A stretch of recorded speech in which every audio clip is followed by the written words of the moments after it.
at this moment of time, his dad's not in a position to take him. Okay. So it's kind of been tense in the house. But I moved out at 16, so I'm like, okay, well, how can I change my parenting now to help him? Some parents like really try to put it off accepting that for a very long time. Yeah. Like, is that something that you come into contact with a lot? My son, he kind of started showing signs that he might be on the spectrum from like nursery school. When people are really reluctant, it is hard. The Parent Playbook.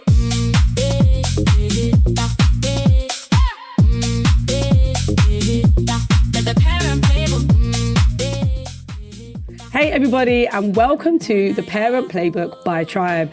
This is a space for real conversation about parenting. So if you're looking for the highlight reel and the perfection and all the glossy stuff that you see the influencer mums doing on Instagram, then this isn't the podcast for you. We're about authenticity and the realness. There's no manual, there is no instruction, but I tell you what there is, the purple print. Today I'm joined by an amazing woman who, do you know what? This person actually touched me in a way that she probably doesn't really know, and I will get into it a little bit later in the conversation. But without further ado, I would like to introduce DJ SP. Like I always say this, if we had a studio audience, this is when everyone will start, go Jerry, go Jerry. Thank you so much for joining me Thanks for having today. me. I'm very, very appreciative to have you here. Happy to be here. Would you like to introduce yourself and tell the people who you are and what you do? I mean, I think the DJ bit was a little bit of a just a little bit. If you introduce yourself. Okay, so I'm DJ SP, or Sian is my name. I'm a DJ. Also a full-time mum of 3 boys. God, you got 3? Yeah, 3 boys. I work in an SEN school as well, primary age children. So yeah, No, but you have 3. Yeah, No, 3. I didn't know you had 3. I don't know why I thought you had 1, but you have 3. No, I got 3. And how old are they? They're 16, 13 and 7. Oh, all their birthdays are coming up. They're actually all 16 days apart. So I've got the first one. Shut up. Yeah, then 16 days later, the next one, And then 16 another days later. Yeah. That's really, I'm a real numbers freak. So, like when you have numbers and stuff, that really do something to me. Like the 16 must symbolize something. Something. And boys as well. So you're a real boy mum. Yes. How do you find that? Full on. It's full on. Very active. Boys are very active. They're also very loving as well, though, in their own ways. Yeah, I see that. And do you know what? I feel like as an adult, seeing adult mums with their boys. Yeah. When I say adult mums, because we're adults, I mean like older. Like, okay, so my adult male friends, seeing their mums with them, there's 2 different types of mums that I've seen. And there's some mums that are like, they pour into their sons so much that when their sons get to adults, they're almost like their partner. So then when they get a wife or a partner, mum gets a little bit... Yeah, and then it gets a bit weird.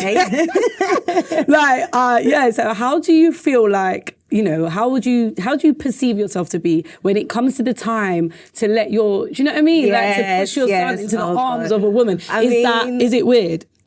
Not necessarily into the arms of a woman. I mean, even like just into the world. Okay. It's just, I think that's probably like my first thought when I think about like them growing up, them stepping out into the world by themselves. So but into the arms of another woman, I mean, I just want to make sure that I raise good men. Okay. But that's beautiful to hear. Yeah. Some mums are like, no, I remember like when listening to my mother-in-law's speech at our wedding, and she was pretty much like, and he used to be my handbag. And it was like listening to someone that had divorced, like the heartbreak. It's like, it sounds great, but then in the same stage, it's a lot of, this is my son. Yeah. You know what I mean? Yes, definitely. So, and I have a daughter, so I don't really know. And I don't have, I've slight experience with looking after a girl. I had my son's daughter come and stay with us for a while, so I was like foster caring for her for a little while. But she's your son's daughter? Yeah, no, sorry, my son's sister. It's going to be like... not yet, we're not there yet. Okay. I mean, it's okay if you are. Not yet. But, my main experience is having boys. And, I've always been quite a bit of a tomboy myself as well. So I found it a bit, I think, easier having them, And then when I was looking after my son's sister, I had to take into considerations like different things. Like hormones. Yeah, putting like a bin in the toilet and stuff like that. It's crazy. All stuff I didn't really consider before. But I think think I'm happy being a boy mum. I think it suits me and my personality, to be honest. And I think as well, I thought your children choose you. Yeah. You know, so it's like, this was meant to be. Yeah. That's how it feels, to be honest. Okay, so talk to me about the DJing. You know, and obviously, like, you have a full-time gig doing your SEN work, which is really impactful and empowering, because a lot of schools don't actually have the support that they actually need in that particular area. But talk to me about the DJing first, because the DJing is really exciting. So you booked me for your female event, which was sensational. I really think that it is important that we put each other on when we're in the being a female in the industry. There's not a lot of slots, because normally it's like one girl or two girls and then 20 man. So the fact that you've done an event that was all women, I just thought was like really, really inspiring. So when you reached out to me, it was something that I said, oh no, I would, if I have the time in my timetable, I definitely would want to do it. So well done. I thought it was really, really good. No, honestly. Appreciate it. So I started out, basically I just kind of saw a space in the market for it, and I thought, you know what, so it actually started off as live stream. So I was inviting other female DJs to come down with live stream. And it got to a point like, and we was like, let's just do an event and see who's actually going to come down and support. And it just went from there. So it's been 3 years now. Of the Antidote. I've been DJing myself for coming up to 6 years now. But, so what made you start DJing?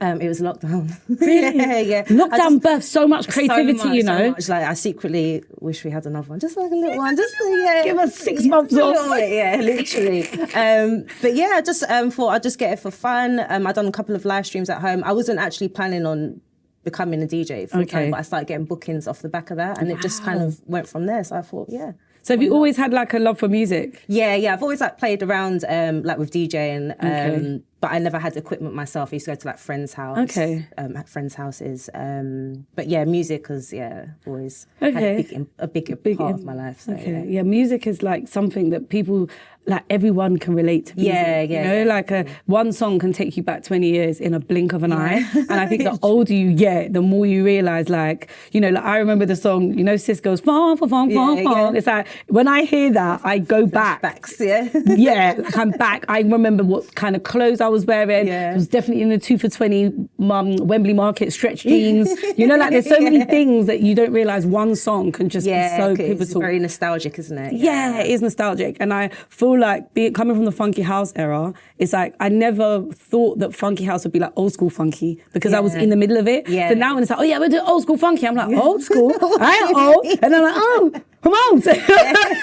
It's different. I remember seeing you perform actually at Fridge Bar once. Oh my God, Fridge. Fridge was crazy. But I loved Fridge. I feel like Fridge was the real music. Like, I can't explain it. Like, out of all the raves, like there was one I used to go to in Hackney called Hackney Central. Don't you remember Hackney Central? And they used to do funky raves there, but they were empty because no one was really into funky. It was like, as soon as the funky room was open, there'll be like 3 or 4 people. But Fridge, I just remember walking in there and it just felt like the energy was crazy in there. I think that's probably a place I would love to have if I could revisit that energy, I would want to revisit that, because it was just it was so good. So talk to me about how you manage your diary, because you said you have a 7-year-old.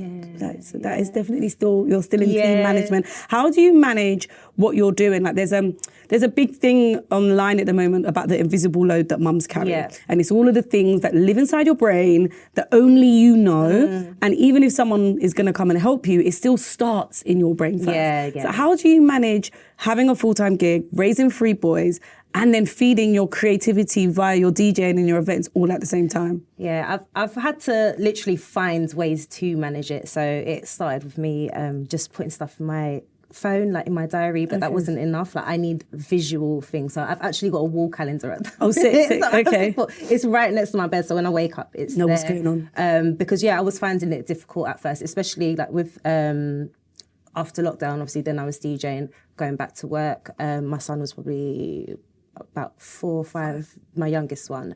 Trying to juggle like all those different things. It was difficult. So just visual prompts really help me. Yeah, definitely. I think a lot of creative people really work well with the visual, like seeing it. And somebody was talking about once you write it down, although it's still in your head, it's a little bit less in your head. So it's almost like a dump of, okay, so if I get it all down, then it's one load that is not just living rent-free. Yeah, I'm definitely a big fan of lists. Yeah. Lists out, ticking things. Okay, but let me ask you a question. Do you write the list after you've done the stuff? Sometimes. Yeah. I include stuff. And then so she can tick it off. Honestly, sometimes I've done so much. I'm like, I know, but all the things on my list I haven't done, but I've done this stuff. That's really weird. It's a strange satisfaction, honestly. It is satisfaction. Yeah, and I think it's the feeling accomplished, like just that. Even if it's a small thing, I mean, because like you said, there's so much to manage and juggle. So just getting small things done can feel like a huge accomplishment sometimes. Yeah, no, you're definitely right. And I think managing 3 young humans, that's an achievement in itself. Yeah, they're at different stages as well. So like I said, my eldest is 16. So how do you cope with that? They're very different personalities as well. So my eldest, he's actually on the autistic spectrum. So he's not like as social. He doesn't really go out as much. Whereas my now 13-year-old, I'm starting to get all those things with him because I feel like I'm getting like the real teenage experience. Right. Now. Okay, he wants to be out with his friends. Yeah. So, I mean, I guess I try to find different ways to manage it because they are different in their personalities, different ways to manage them and encourage them to develop into healthy human beings, But they are all very different. So then, okay, so how do you... I've only got one, so I don't have, I've just got one little child's needs, and they're loads. Yeah.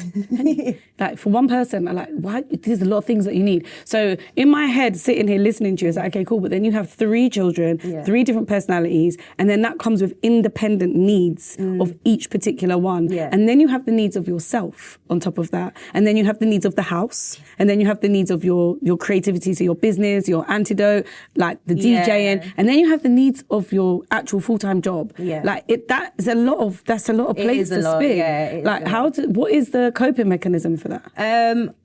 To be honest, I feel like I put a lot of my personal needs on the back burner, and I feel like a lot of mums do, to be honest. Parents, let me not generalise mums, but a lot of parents. It's okay, we can talk about mums. We ain't got nothing against dads. Right. I interview dads as well, but I'm telling you, sometimes people are like, oh no, you're man bashing. It's not man bashing, this is just mum's perspective. Yeah. It's okay, we're allowed.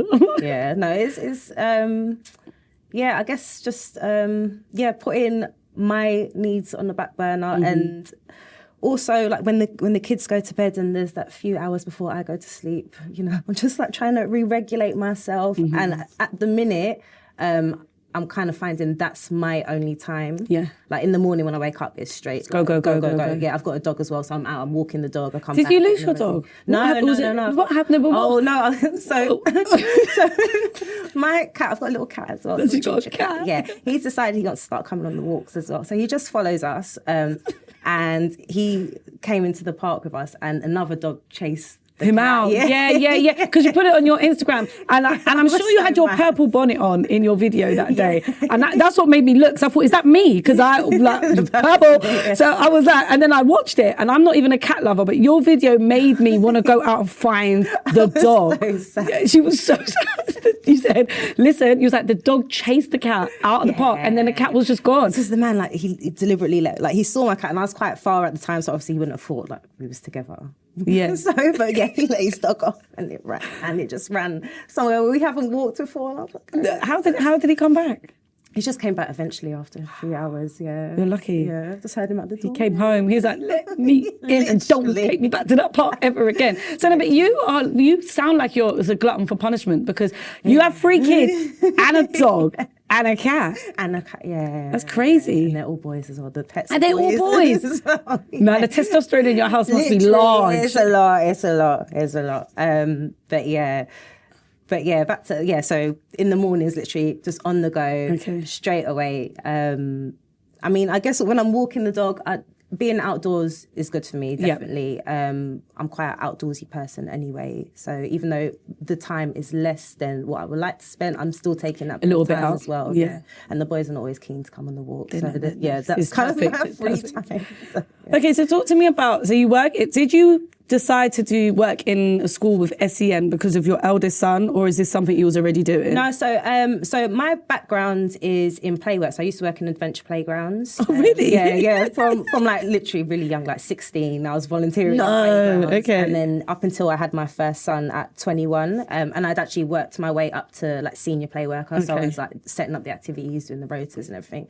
Then took a break because I had my son. After my second son, I went to uni and I studied early childhood studies, just learned a bit more about child development and like policies and how childcare is in different countries and stuff. Okay. And then with that information, I then started to work in a school. I was doing one-to-one work with an SEN child in a mainstream school in reception. And I just found it difficult because I feel like in mainstream school, they want all children to be at the same level, we learn the same way, and I could just see for myself it's not going to work. Yeah. So then I wasn't there for too long because I fell pregnant with my third son. But after that, I was like break. get them going. Yeah, literally, after everyone as well, with mums as well. It's like you have to take a reset after each child. Okay, now I've got time. And obviously, lockdown happened during then as well. So I'm like, all right, what am I going to do? I can't really do play work anymore because of the hours. Doesn't really suit. Like, I can't really do after school times. And like half term and holidays, which I was doing before. And then I saw this role in a SEN school. So the whole school is SEN. And yeah, I've been there for 4 years now, and I just really love it. I think I like the aspect of like working around what the child's needs are. Yeah. Do you know what it's like? It's really interesting to talk about the needs of children that are SEN. And I feel like some parents, when they have their child and there's this first little glimpse of, oh, you know, your child might be on the spectrum, it sounds very, like parents get very tight and it sounds negative. And then some parents like really try to put it off accepting that for a very long time. Like, is that something that you come into contact with a lot? And what advice would you have for parents that might be, the suggestions might be there, but they're just, you know, they just feel like they don't want to accept it?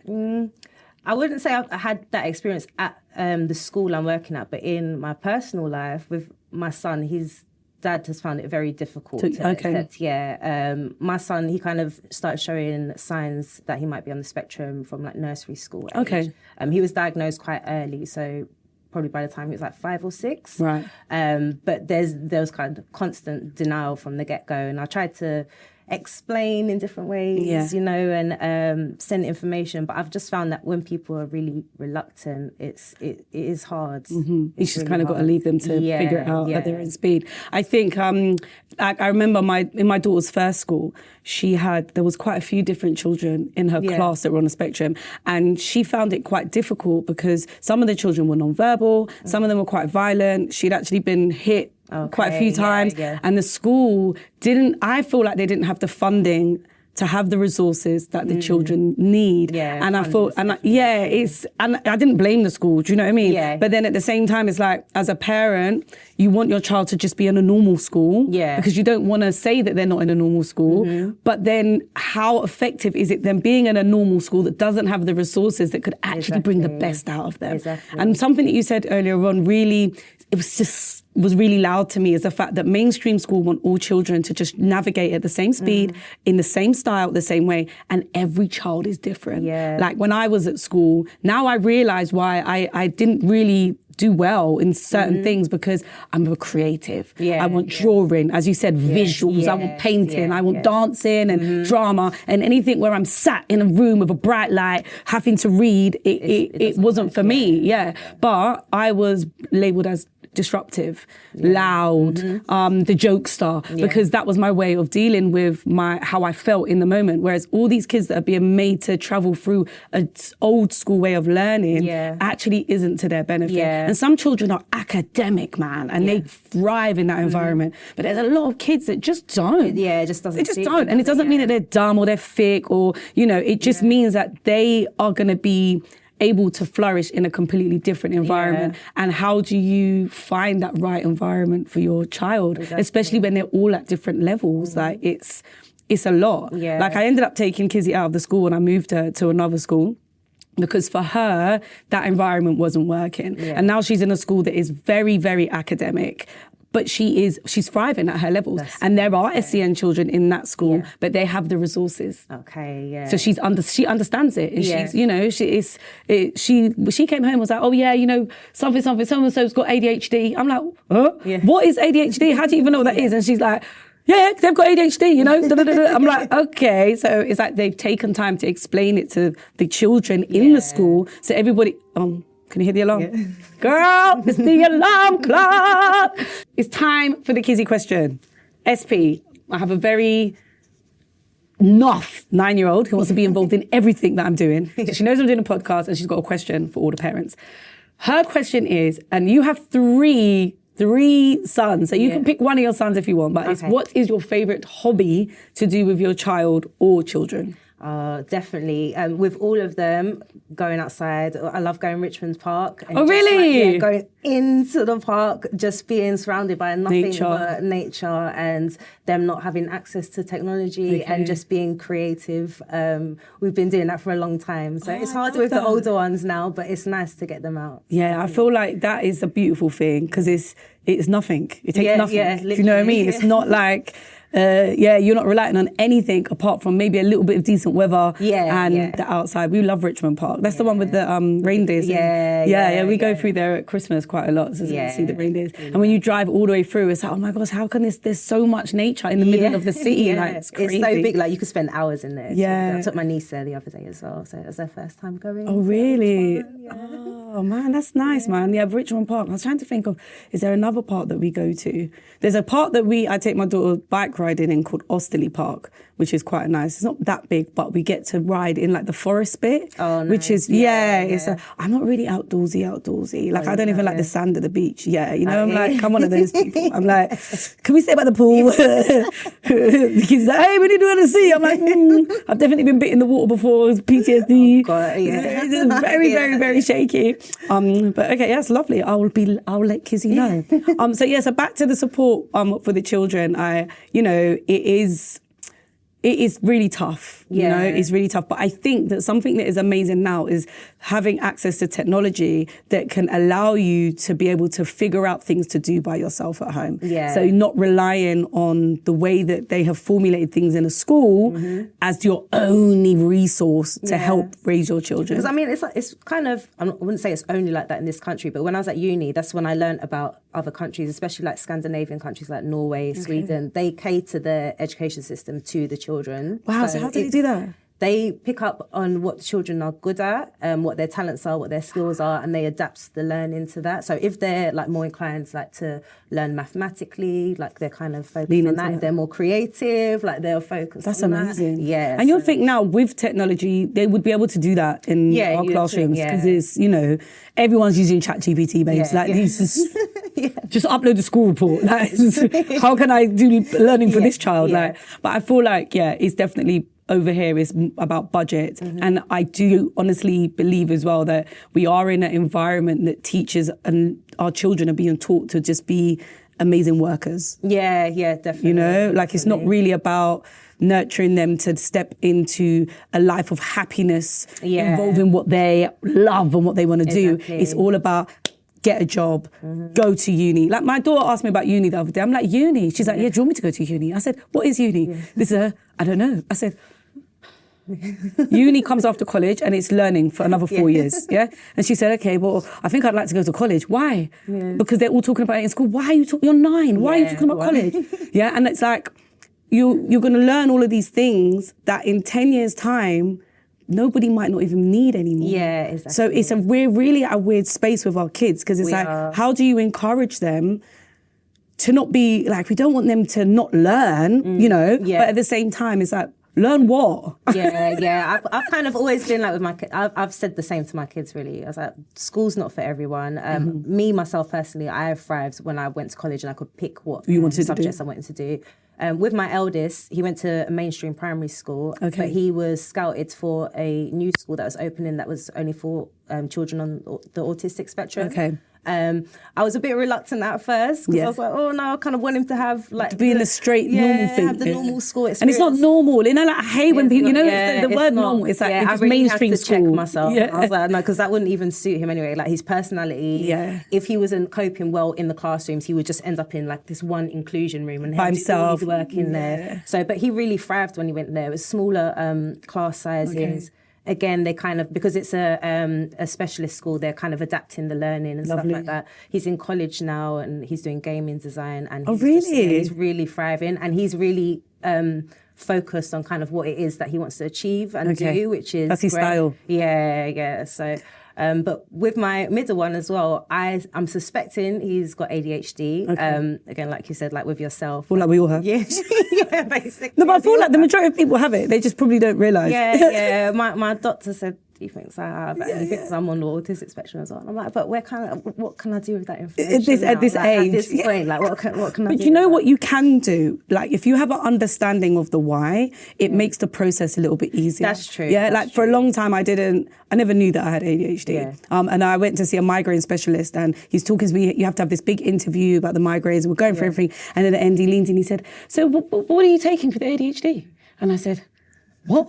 And he said, what are you taking? And I said, I got ADHD. And he looked me dead in the eye and was like, oh, you don't know. And I said, I have not got ADHD. Yeah. And in my head at that time, ADHD was the mad kid running around, skidding on the floor, doing a massa. Yeah. Like, I didn't understand that it was just neurological, I can't even say the word. Yeah. Anyway, it's very neuro, and it's just the way your brain is wired. It's just a different, and there's like, I get on the wrong tube a lot. I understand the tube map like nobody's business. Danielle's in the back of there. She will concur. If you want to get anywhere in London, I could tell you, I'll go and I'll be able to map it out the quickest route, but I get lost on the tube. It doesn't make sense. Yeah. I get on the wrong trains. I'll go in the wrong directions. I will sit on the train and realise, oh my God, I'm in the wrong place all the time. I booked the wrong flights all the time. The amount of times I've booked the wrong dates. I've even booked the wrong date for this room, okay? I booked a wrong date for an event. I turned up at Barclays for a whole event. They didn't have it in the calendar. I was a month early. Oh, God. But me now understanding the way that my brain computes information, I don't blame myself anymore. Yeah. So I'm like, oh, that's just the way, okay. Yeah. And I think that for me, knowing that helps me in everything that I do now because I'm able to assess why maybe I'm not completing, or why this isn't working, or why I don't understand.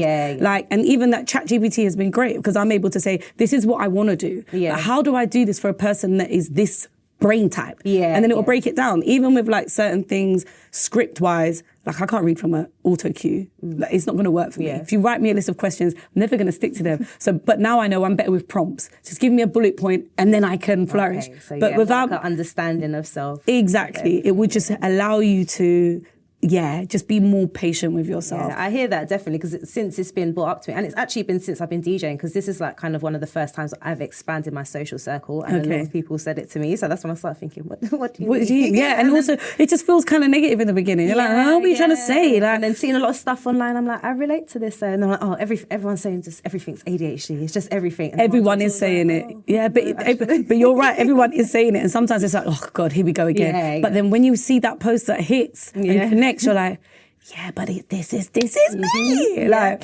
so yeah, I know quite a few people that actually take medication for ADHD. I'm not on that part of my journey, but I know that some people need it just to commit, just to regulate, just to have some kind of normality and schedule. I feel like I lean into the craziness and I like it because it's like, if I didn't have it, I don't want to take it away. This is my magic power. Literally.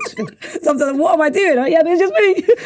So no, I think it's definitely worth exploring. And as I said, I just think it's just an understanding. And then also, especially with your children, you're able to then look at them and understand that they may have DNA strands that are similar. And then you're able to just understand how to meet them where they are with whatever it is they could be struggling with. I think that's definitely the point I'm at now. I'm like, okay, now I'm seeing it like in my own, well, obviously my eldest kind of new, but my middle one, it's kind of been like within the last 2 years. Okay. And also when I was caring for my son's sister, that was 2 years ago as well. She's ADHD as well. So I was reading up on it as well. Was you doing your homework? It's like, I need to know.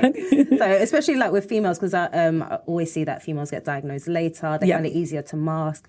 And again, I'm reading stuff. And a lot of it gets blamed on hormones as well. They're like, I know it's hormones, your tweens, it's your preteens, and now you're a tween, or do you know what I mean? It's always something, and it's never like, actually, it could be something else.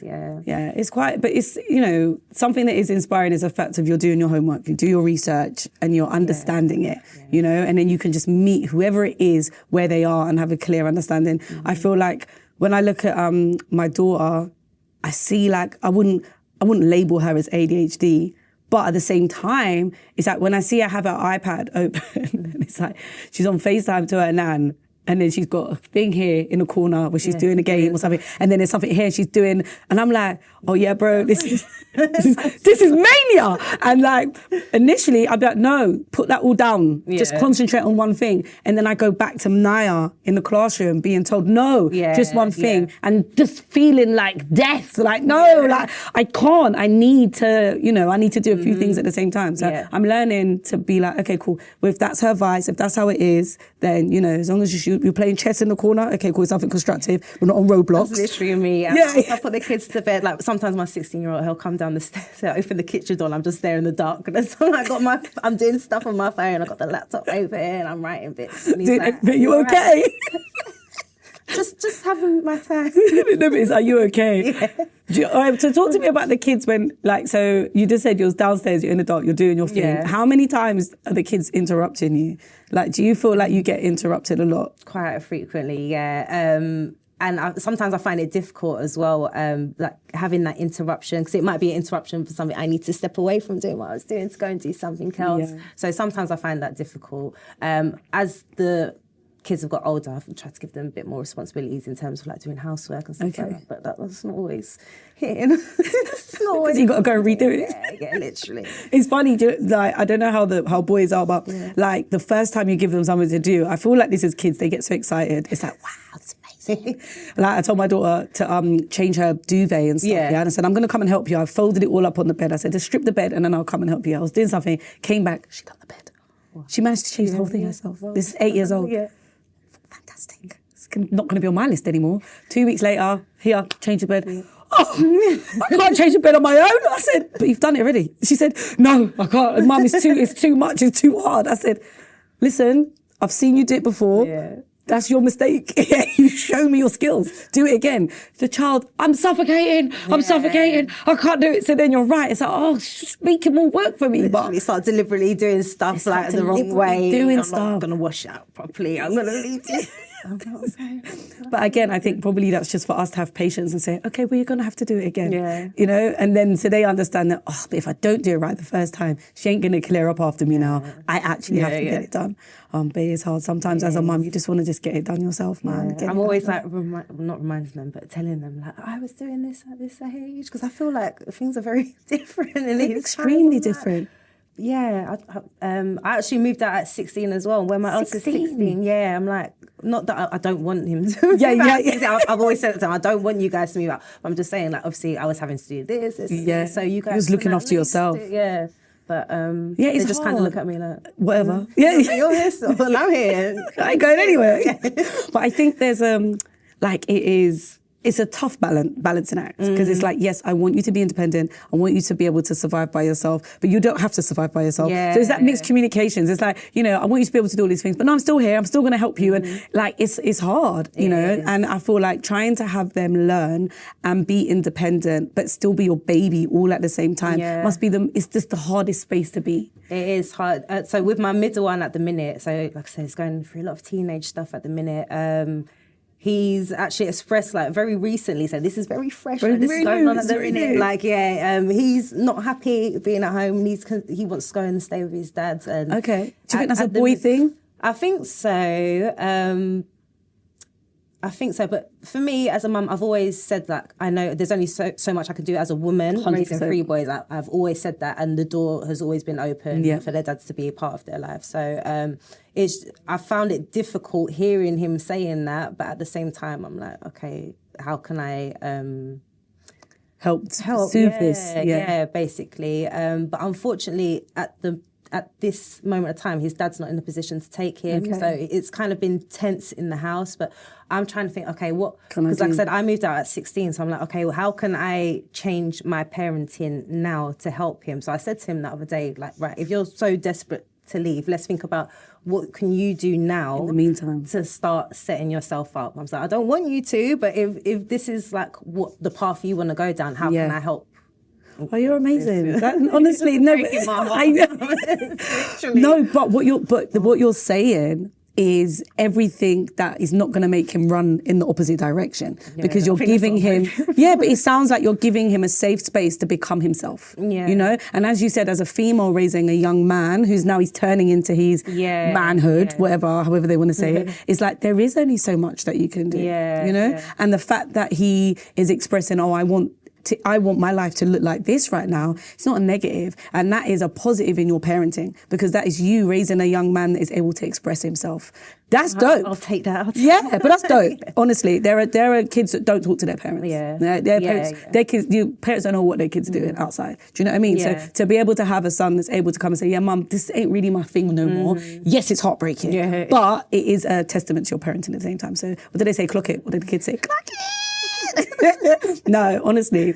Okay, so we're going to wrap up soon because I've chewed your ear off for long enough. But what is your advice to the parent that is at a space where their child was in mainstream, they have extra needs, they're being offered a situation in an establishment that is not mainstream school, and they are thinking how you were thinking, like, well, no, I want my child to be in a mainstream school.